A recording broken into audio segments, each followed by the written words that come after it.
Hey guys, welcome to Under the Apple Tree, and today we're going to be going over some chain rule examples.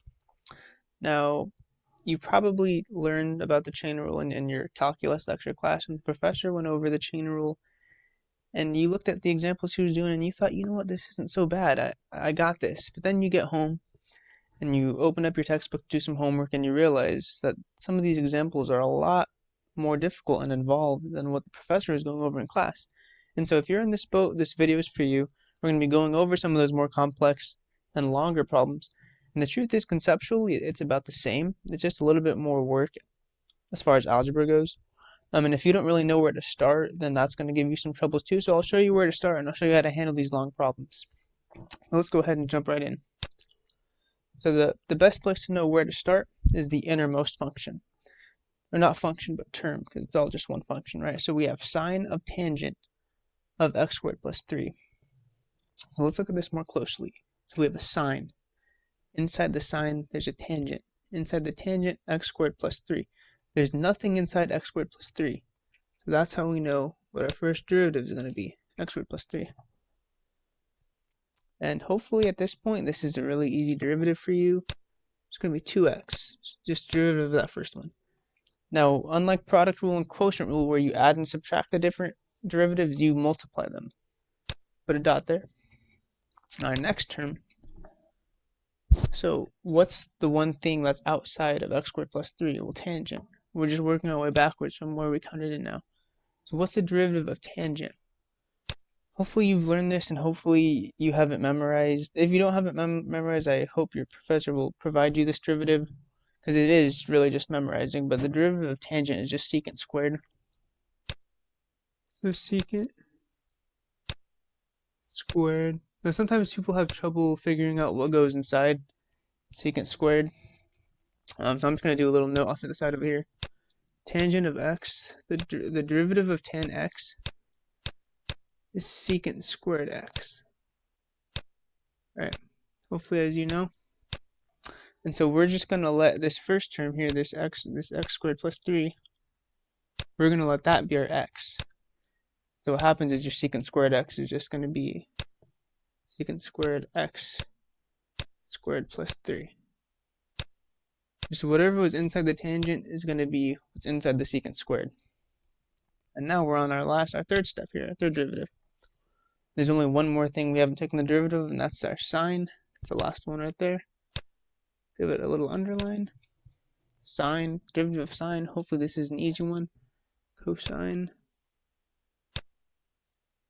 Now what goes inside the cosine? Well, everything. And remember, everything before you take the derivative. So cosine of, it's really ugly.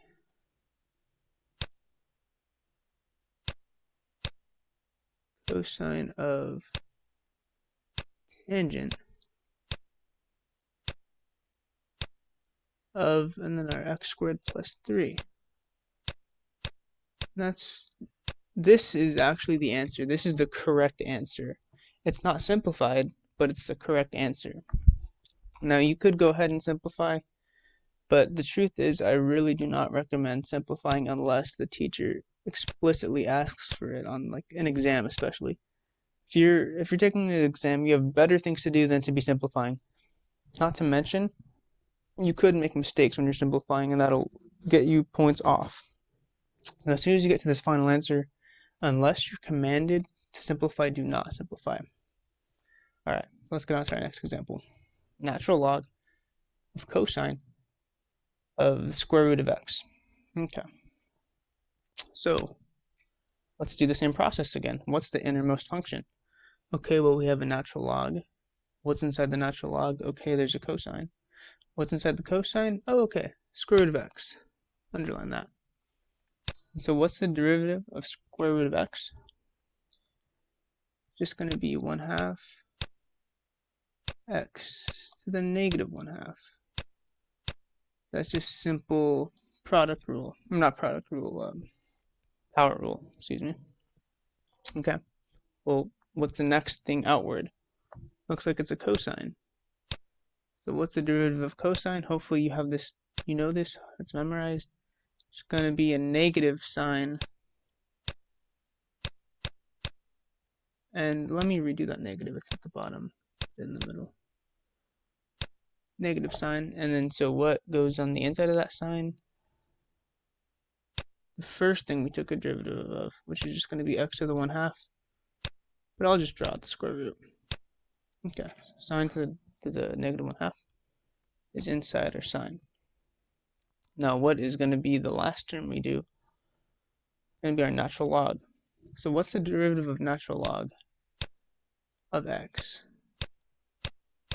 Well, it's just 1 over x. Another way of thinking about this is whatever you take the natural log of, in this case it's x, you just do 1 over whatever that is. So we can use that to take this last derivative here. Derivative of natural log is 1 over something, whatever you're taking the natural log of. And what are we taking the natural log of?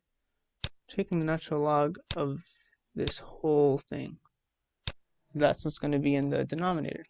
Cosine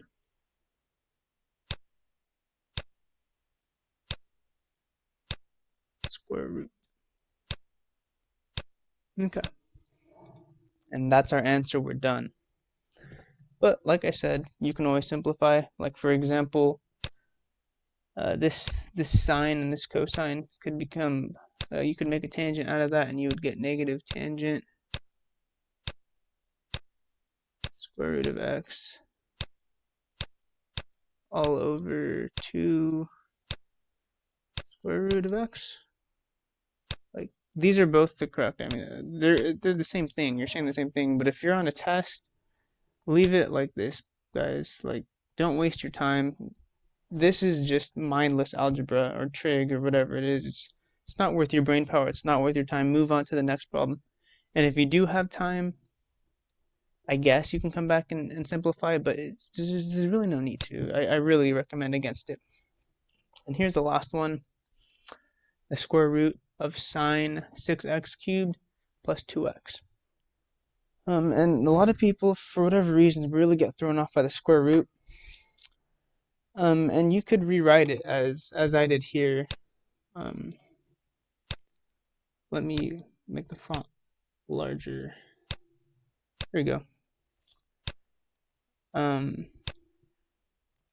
And you can see, you have the positive 1/2 exponent applied to the whole thing, and so that might be more pleasing to see, easier to look at when you're taking the derivative of all this.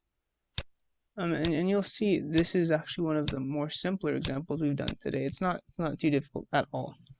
Let's jump right in. What is the innermost thing that we're taking the derivative of? Well, let's go ahead and look. So we have a square root on the outside, then we have a sine, then we have a 6x cubed plus 2x. And there's nothing inside that, so we know that's our smallest. We'll go ahead and take the derivative of that. Should be easy. 18x cubed. And guys, the hardest thing about these problems is knowing where to start. As soon as you know where to start, you're pretty much well on your way, and there's not too much to do after that. And the derivative of 2x is just plus 2. This whole term is going to be multiplied by our next derivative. What's our next derivative? Well, the one next thing outside of that, sine. What's the derivative of sine? Cosine. Simple derivatives here. Once you get your cosines and sines down, there's very little that you cannot take the derivative of. Very simple stuff. Okay, last part. The square root. Just imagine that you're taking the derivative of the square root of x. That's all you're doing. That's all this is. Just think of it like that, and it'll be so much less overwhelming. I think that's why this is such a gnarly problem for some people, just because it looks so nasty with that giant square root. Just picture it as square root of x.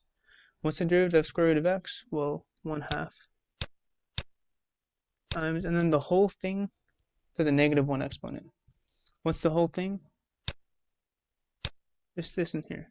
Just copy it down. Don't think about it. Just write it down. Sine 6x cubed plus 2x. Boom. And then one last thing, since this is the power rule, multiply this whole part by -1/2. And then boom, like once again here, see, you can take this 1/2 and divide the 18 to make it a 9 and this 2 to make it a 1. You can do these divisions and you can start simplifying stuff. Leave it like this. This is a great answer. It's correct. Now if you had to, maybe find a tangent line of this derivative, then you should simplify because it's going to be easier to plug in your numbers and easier to do your algebra. But if it's just asking for a chain rule, what's the derivative? Just stick with this. I hope this video was a lot of help for you guys. Good luck on your exams. See you next time.